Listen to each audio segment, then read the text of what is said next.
Hello सर्वांचे माझ्या YouTube चॅनलमध्ये स्वागत.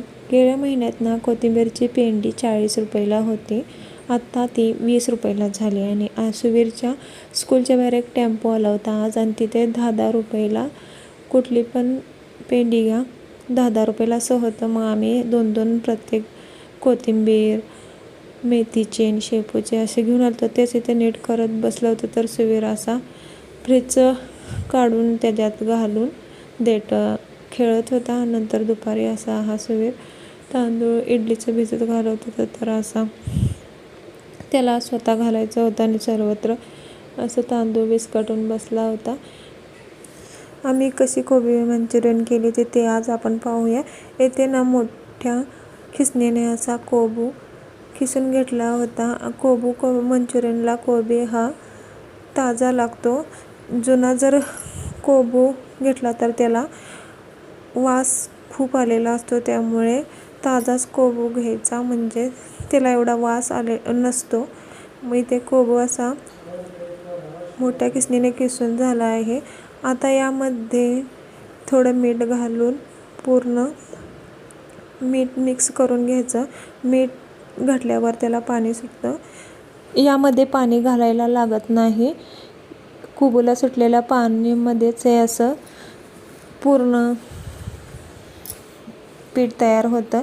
यामध्ये आता आलं लसूण paste, soya sauce, tomato sauce, लाल तिखट आणि परत कॉर्नफ्लॉवर आणि थोडा तांदळाचं पीठ असं घालून सर्व मिश्रण एकसारखं एकजीव करून घेतलं. आपण जसं भज्याचं पीठ तयार करतो ना तसं हे पीठ तयार करायचं. जसं लागल तसं कॉर्नफ्लॉवर आणि तांदळाचं पीठ यामध्ये ॲड करायचं. आता इथे बघा भज्यासारखं पीठ तयार झालं आहे. आता इथे कोबू मंचुरियनची ग्रेव्ही करायला घेतली आहे.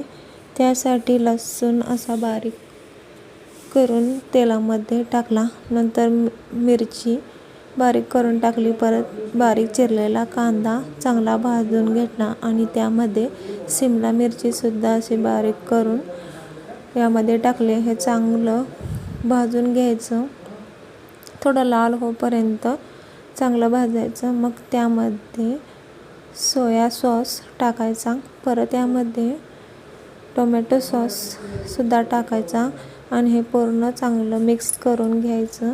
आणि यामध्ये थोडं कॉर्नफ्लॉवरचं पीठ घ्यायचं एका वाटीमध्ये आणि त्यामध्ये पाण्यात ते कॉर्नफ्लॉवर मिक्स करायचं आणि ते मिक्स झालेलं कॉर्नफ्लॉवरचं पाणी त्यामध्ये टाकायचं आणि चांगलं हे त्यामध्ये शिजवून द्यायचं.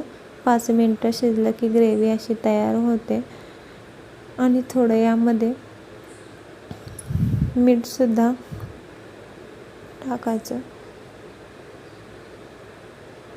अशी ही ग्रेव्ही कोबू मंचुरियनची तयार आहे. तर इथं आम्हाला कोबू मंचुरियन तळायचे होते, तर आम्ही राईस ब्रँडचं ऑइल वापरतो म्हणून हे तेल असं पिवळं दिसतं. आता असे भज्यासारखे वडे टाकल्यासारखे असे कोबू मंचुरियन यामध्ये तळायला टाकले आहेत आणि चांगले लाल होईपर्यंत टाकायचं आहे. कोबू मंचुरियनमध्ये लाल रंग टाकतात, त्यामुळे त्याला असा लाल रंग येतो. पण आता खायचा रंग मिळायचे बंद झालेत, त्यामुळे आम्ही काय ह्यामध्ये टाकले नाहीत. असे कोबू मंचुरियन आमचे तळून तयार आहेत. आणि ही वरून अशी ग्रेव्ही त्यामध्ये टाकली आणि असं सर्व केलं. व्हिडिओ आवडल्यास लाईक आणि सबस्क्राईब करा. बाय. भेटू नेक्स्ट व्हिडिओमध्ये.